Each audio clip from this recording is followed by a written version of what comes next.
You might be looking for direction in your life. Well, I've had an insight today as a result of a conversation with my dad that might help.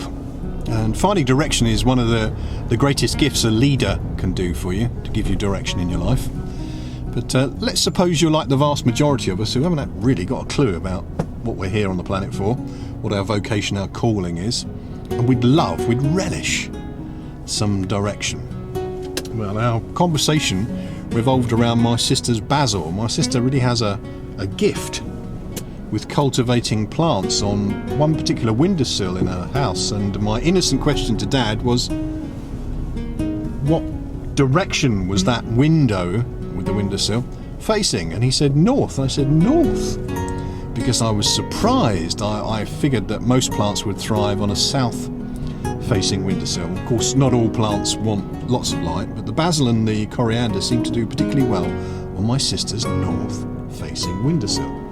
So for the purpose of this metaphor, we're going to assume that north is the direction we want to go in, as a sort of homage to Stephen Covey's True North. And the insight I had was just how valuable south, east and west were when you don't know the best direction to go in. And my point there is that most of us know what we don't want in life.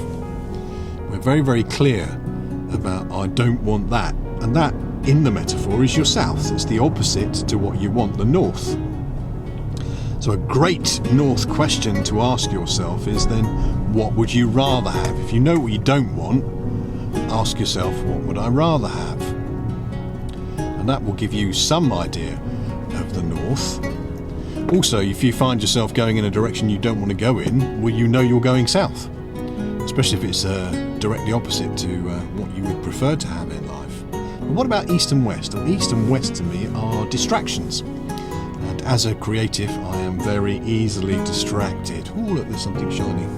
And so I think I can say with some confidence that I can recognise east and west when they happen to be directions I am going in. So if I know what I don't want, the south, and if I know when I'm being distracted, the east and the west, then surely that's going to help me get on course for my own true north, the correct direction to go in.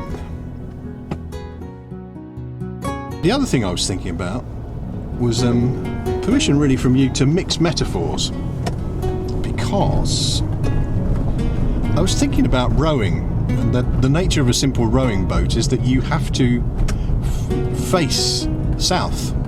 If true north is the direction you want to go in, so you've got your back to your goal, and your reference points are actually the metaphorical south, east and west. So you look around yourself, you look to the right, and you look to the left. So perhaps that would help as well. Obviously you're going to look over your shoulder from time to time to see if you're nearing your goal.